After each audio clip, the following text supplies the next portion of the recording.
Bienvenue sur Radio Gambard. Aujourd'hui, on se retrouve pour Gamba Solite, le podcast sur les passions de Gambard. Pour bien continuer cette série, nous accueillons Lana Colliard en 4F1 et passionnée par l'aviation. Bonjour. Bonjour. Alors, Lana, tu habites à Urcy, tu as passé au CO de Romont, tu as une option économie et droit, tu as 20 ans. Tu as de nombreuses passions, notamment l'aviation dont nous allons parler aujourd'hui. Pour commencer, d'où te vient cette passion et pourquoi est-ce qu'elle t'intéresse autant ? Alors, il faut savoir qu'à la base, quand j'étais petite, j'avais absolument peur des avions. Et c'est en fait grâce à cette peur que cette passion elle est arrivée, parce que mes parents voulaient aussi que je puisse surmonter cette peur. Et une fois, je suis allée faire un vol d'initiation et j'ai adoré ça. Et c'est là que j'ai voulu commencer à faire ma licence. Et c'est vraiment là que j'ai commencé à aimer les avions. Et du coup, ce fameux vol d'initiation, c'était à peu près en quelle année pour qu'on ait une idée de à partir de quand ça a commencé cette passion ? Du coup, je l'ai fait quand j'avais 16 ans, donc ça veut dire il y a 4 ans en arrière. C'est plutôt récent, donc. Oui, c'est plutôt récent. Et est-ce que pour pratiquer, tu es membre d'un club ? Oui, justement, il y a pas mal de clubs en Suisse, étonnamment. Je ne savais pas non plus. Mais là, je suis membre du club de la Gruyère. Et est-ce que tu connais d'autres personnes, par exemple à Gambard, qui partagent aussi cet intérêt Je sais qu'à Gambard, justement, je connais une personne qui partageait cet intérêt pour l'aviation. Mais il y a beaucoup de personnes qui sont passionnées d'avion, après, qui font leur licence. J'en connais pas forcément. Et si tu peux nous donner quelques exemples de vols que tu as déjà fait. Alors, un que j'ai fait récemment, c'était jusqu'à Zurich, au bord du lac de Zurich. Et du coup, c'est un vol que j'ai fait toute seule. Et c'est vraiment très beau parce que là-bas, on pose vraiment sur une piste qui est au bord du lac et qui est entourée presque du lac. Et c'est assez compliqué à poser là-bas. Sinon, j'aime plutôt aller en Suisse romande parce que c'est plus facile pour la radio, parce que les aérodromes sont en français. Donc, Neuchâtel, Yverdon. Et tu pars depuis quelle base, quel aérodrome ? Alors, en été, je pars depuis Epagny, donc à Gruyère, mais vu que c'est une piste en herbe, l'hiver, ils déplacent les avions à Écuviance où c'est une piste en dur. As-tu une anecdote en rapport à cette passion un peu spéciale ? Alors, oui, lorsque j'ai fait un de mes premiers solos, j'ai eu une panne moteur. Ça veut dire que le moteur de mon avion s'est arrêté. Heureusement, j'étais en train de faire des tours de piste sur l'aérodrome de Yverdon, donc j'étais toute proche d'une piste. Mais c'est vrai que j'étais très stressée parce que c'était une des premières fois que j'étais seule et c'était la première fois que j'allais à Yverdon. Donc, de tout gérer, mais au final, ça s'est bien passé. Donc, pas de problème. Pas de crash, c'est tout bon, t'as posé Oui, ça va. entière. Et justement, comment est-ce qu'on arrive à piloter un avion ? Est-ce qu'il faut, enfin, t'as dit qu'il fallait faire une licence. Comment ça se passe ? Alors oui, il faut faire une licence et il y a plusieurs types de licences. Souvent, on commence soit par une PPL, soit par une LAPL et ça diffère sur le fait qu'une PPL, c'est pour le monde entier et c'est aussi pour les passagers. On peut prendre plus de passagers et une LAPL, c'est plus pour l'Europe avec moins de passagers. Mais c'est assez facile de commencer sa licence. On se rend dans un club, on fait un vol d'initiation, on dit qu'on veut s'inscrire. Ensuite, on suit des cours théoriques. On aura 9 examens théoriques à passer et 2 pratiques, un pour la radiotéléphonie et un justement une pratique de vol. Et est-ce que toi, tu souhaites en faire un métier ? Et si oui, c'est quoi le parcours qu'il faudra suivre ? Alors oui, moi je souhaiterais quand même en faire mon métier, peut-être pas l'année prochaine, j'aimerais quand même aller à l'Uni, mais moi pour mon parcours je suis passée par les sélections militaires, ça offre pas mal de possibilités, surtout pour les subventions. Après, on peut aussi se payer notre licence civile tout seul si on aimerait seulement partir dans le civil. Il y a aussi plusieurs voies, par exemple pour l'hélicoptère et ensuite la réga. Donc ce serait aussi pour payer sa licence tout seul. Mais il y a aussi certaines compagnies qui offrent la formation, comme Suisse. On peut passer des sélections et après entrer dans leur programme de formation. Et parce que du coup, il faut payer pour avoir la licence déjà de base? Alors la licence de base, la PPL souvent, ouais, on doit la payer. Mais après, si on veut suivre la formation, souvent si on arrive les sélections d'une compagnie, c'est la confédération qui nous prête cet argent. Et après, c'est repris petit à petit sur notre salaire, mais ils offrent aussi une partie. Mais pour ça, il faut réussir les sélections. Et sinon, on peut aussi le faire par soi-même, simplement payer sa professionnelle, mais c'est aux alentours des 120 130 000 francs. Ah ouais, c'est pas donné non plus. Est-ce que tu as un argument pour attirer les jeunes à pratiquer l'aviation? Je pense que ça aide vachement dans sa confiance en soi-même parce que c'est beaucoup de responsabilité quand même de piloter un avion, surtout si on a des passagers. Mais en tout cas, moi, ça m'a beaucoup aidé à prendre confiance en moi, à prendre les bonnes décisions, à choisir rapidement les choses. Et je pense que pour ça, c'est un grand développement pour soi-même. Et est-ce que donc toi tu fais juste des vols comme ça, tu fais pas non plus des compétitions, enfin je crois que c'est la voltige plutôt la compétition. Alors oui, moi là, je fais que des vols simples parce que justement pour la voltige, c'est encore d'autres licences et du coup, il faut encore avoir plus d'heures sur déjà des vols simples. Mais il y a aussi des compétitions de planeurs, donc c'est pour les planeurs, mais moi, j'ai pas ma licence de planeur. Euh, Comment est-ce que tu penses qu'on voit l'aviation dans notre société? Est-ce qu'il y a des stéréotypes, des préjugés par rapport à ça?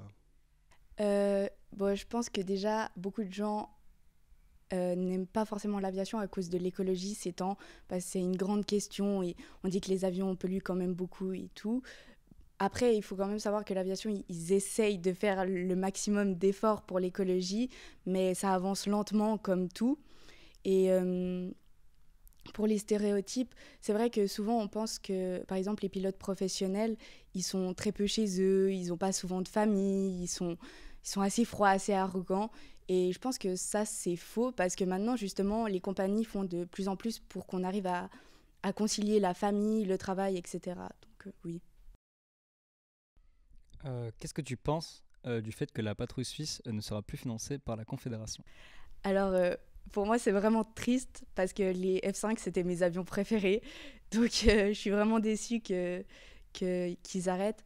Mais c'est vrai que je comprends aussi parce que bon, déjà, ces avions sont très vieux. Et en plus, niveau budget, c'est quand même un sacré coût. Mais pour moi, c'était quand même un symbole de la Suisse. C'était quand même assez important et assez prestigieux. Du coup, je suis vraiment déçue qu'ils arrêtent. En parlant d'avions préférés, c'est quoi ta tier list de tes avions préférés? Alors, moi, j'aime particulièrement les avions de chasse. C'est vrai que niveau avion civil, je m'y connais pas trop, mais les F5, j'adore. Après, j'aime assez les Mirage, les FA-18, j'aime aussi beaucoup. Mais bon, par contre, j'aime pas du tout le F-35. Donc, tu penses quand même que c'est une bonne chose qu'on renouvelle l'achat des F-35, enfin qu'on change nos F-18 par des F-35? Je pense que c'est vrai que les F-35 sont vraiment plus performants. Ils ont vraiment des technologies que les autres avions des anciennes générations n'ont pas. Mais pour le côté design, j'aime pas du tout. Alors, de manière générale, que t'apporte l'aviation? Comme je l'avais dit, justement, je pense déjà la confiance en soi et aussi une meilleure organisation parce que dans l'aviation, justement, on travaille beaucoup avec des checklists. C'est important d'être organisé dans tout ce qu'on fait, de communiquer. Et je pense que ça m'aide même dans ma vie de tous les jours à être plus organisée, à mieux réussir à communiquer avec les personnes. Et c'est vrai que c'est très utile. Est-ce que tu as vu un changement depuis que tu as commencé l'aviation par rapport à avant? Oui, ben, par exemple, au début, j'apprenais très mal mes checklists, mes procédures, etc. Et c'est vrai que depuis que j'apprends beaucoup mieux, même pour l'école, je vois que j'arrive mieux à apprendre, j'ai de meilleures techniques d'apprentissage et je suis aussi beaucoup plus organisée dans mon travail. Alors, on a une autre question, c'est lors d'un vol, par exemple sur le territoire suisse, est-ce que tu as le droit de le quitter ou non? Quelles sont les règles à ce niveau-là? Alors oui, on a le droit de quitter le territoire suisse. Après, ça dépend de sa licence, mais en tout cas pour l'Europe, les deux licences fonctionnent. Mais bah, il faut de toute façon s'annoncer partout. Ça veut dire qu'il y a des tours à peu près partout. Et quand on fait un vol, il faut savoir qu'on est tout le temps en contact radio avec une tour. Donc dès qu'on sort d'une zone, parce qu'il y a plusieurs zones en Suisse, on contacte déjà la tour de la zone où on va se rendre. Donc c'est relativement simple en soi. C'est juste contacter les tours pour être sûr qu'on a les droits de passage aussi, parce que du coup, des fois, on doit demander des autorisations de passer. Et oui, pour sortir du territoire suisse, c'est pareil. On appelle les tours dans un autre pays, on demande le droit de passage et souvent, c'est autorisé. Après, il y a aussi les plans de vol qu'on peut déposer à l'avance. Et ça aide aussi les tours à pouvoir savoir quand on se rendra chez elles. Et du coup, ça te demande quand même un bon moment pour organiser un vol, en fait. Tu ne vas pas prendre l'avion juste comme ça. De ce que tu dis, en tout cas, ça n'a pas l'air aussi simple. Alors oui, justement, des fois, on a l'impression que c'est le vol qui est le plus long. Mais au final, c'est vraiment la préparation du vol, parce que le vol en soi, c'est même pas la moitié de la préparation, du temps de préparation. Et oui, c'est vraiment... Enfin, je dirais que la préparation du vol, c'est ce qu'il y a de plus important, parce qu'avec une bonne préparation, on est aussi plus tranquille pendant le vol, moins sous stress et on arrive mieux à s'organiser. Concrètement, avant un vol, t'as quoi exactement à préparer? Alors moi, ce que je prépare, c'est déjà tous mes plans sur la carte, parce que moi, je vole à vue. Ça veut dire que j'ai pas le droit d'utiliser mes instruments pour voler. Enfin, je les utilise, mais je dois utiliser les cartes. Donc ça veut dire déjà préparer mon parcours sur la carte, trouver des points de repère pour savoir environ quand je serai sur ces lieux. Il y a aussi une question de temps, calculer tout ce qui est du temps, du kérosène et de l'essence. Si on doit faire des haltes pour ce qui est de l'essence, pareil, savoir. On doit aussi tout ce qui est de la météo préparer, parce que ça, c'est vrai que on n'y pense pas forcément des fois, mais c'est important de savoir tout ce qui se passe, s'il y a des zones aussi interdites où on n'a pas le droit de passer. Et pareil, j'essaye aussi de revoir mon chemin avec la radiotéléphonie, parce que des fois, dans l'avion, quand on doit manager le vol, la navigation et la radio, ça fait beaucoup. Mais du coup, tu as déjà fait aussi des vols avec passagers, j'imagine. Oui, ça oui. Et tu les as amenés faire des petits tours comme ça, mais tu les fais payer ou c'est juste, par exemple, des amis, de la famille, etc. Alors non, justement, moi, j'ai pas le droit de faire payer mes passagers avec la licence que j'ai, parce que c'est pas une licence commerciale, donc ce serait comme du travail au noir finalement. Donc j'ai juste le droit de demander de rembourser les frais du vol, mais pas plus. Et oui, c'est pour des tours, etc. C'est pour le plaisir. Et là, avant, tu nous as cité un tour que tu as déjà fait, enfin que tu es allé en direction de Zurich. Et est-ce qu'il y en a d'autres qui t'ont beaucoup plu aussi Ou tu es assez fière? Alors, fière, j'en ai pas forcément. C'est vrai que je pense que les vols où je suis le plus fière, c'est pas forcément les lieux où je me suis rendue, mais c'est plus par rapport à des vols qui avaient des conditions pas favorables pour le vol. Par exemple, une fois, j'avais des conditions météorologiques vraiment pas terribles et je devais faire Pourtant, je suis pas allée très loin, je suis allée jusqu'à Neuchâtel, mais je devais faire un parcours slalom entre les nuages et c'était assez compliqué, où il y a aussi des pistes qui sont pas mal dures à pratiquer. Par exemple, à la Chaux-de-Fonds, la piste, elle est en pente. Et c'est vrai que pour atterrir, c'est assez compliqué parce qu'on a toujours cette impression qu'on est soit trop haut, soit trop bas. Et je pense que c'est plus des conditions comme ça qui font que je suis fière d'un vol que vraiment le fait d'être allée à une destination spéciale. Est-ce que tu as un vol rêve ou une région que tu aimerais principalement voler? Alors, moi, j'aimerais beaucoup... Enfin, j'adore la Grèce. Du coup, j'aimerais beaucoup pouvoir faire la Grèce.